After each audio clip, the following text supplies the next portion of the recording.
A long time ago, there was a wise king who the people loved. The people thought he was so kind and generous to them. His taxes were meager, and he worked out off his own land, making sure that no man supported him as king, and that no farmer would go hungry. He had 2 sons and a daughter. The king loved his 2 sons very much, and as they grew older, he allowed them more and more freedom to do as they pleased, hoping one day that they would be as kind and just to the people as he was, serving them as their leader, and not making their lives harder for the sake of their own selfishness.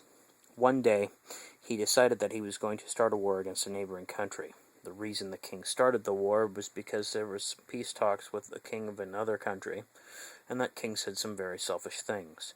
The opposing king vowed that he would never trade any of his livestock for the grain that the good king, could produce in his lands. The trades would have been beneficial for both kingdoms involved, and all the people would have been able to live better lives. The king went to war with the neighboring kingdom, and it was a horrific war. The casualties mounted as the king not only lost the respect of his people, but the lives of his 2 sons as the long war was waged. With the death of each one of his sons, the king became more and more enraged and more selfish.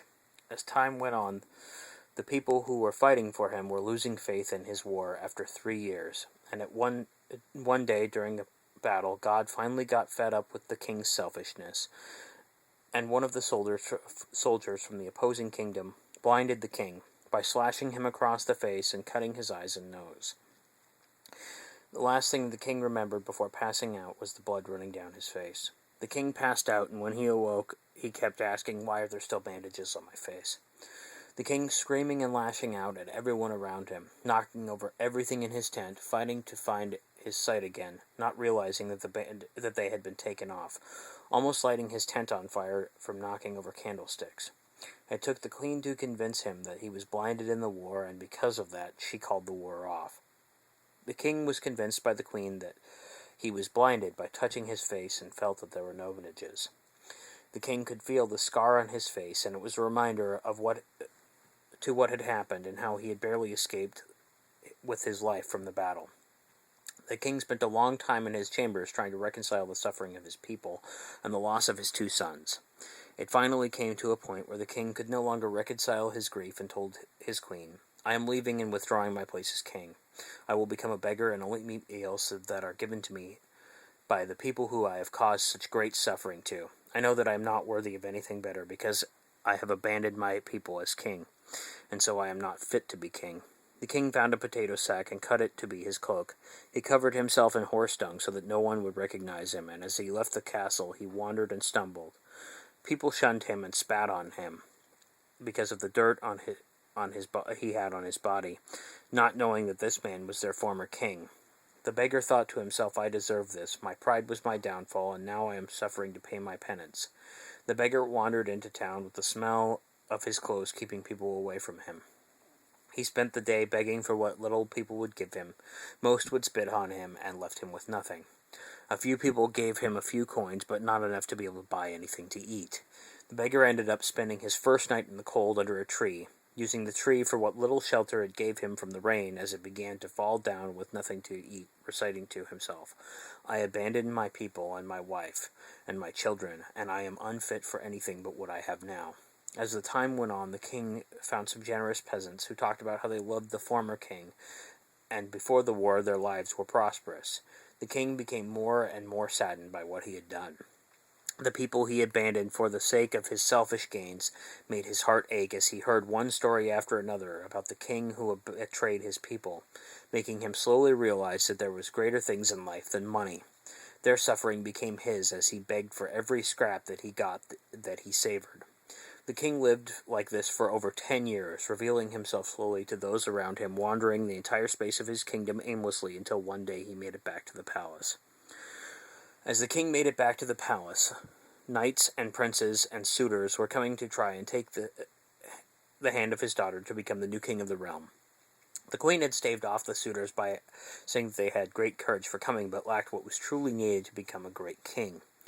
The beggar got some assistance by one of the palace guard, not revealing himself to anyone who he was, his tattered clothes and long gray beard hiding his identity. The beggar wandered into the palace hall, his clothes racked with dirt, his hair in dreadlocks.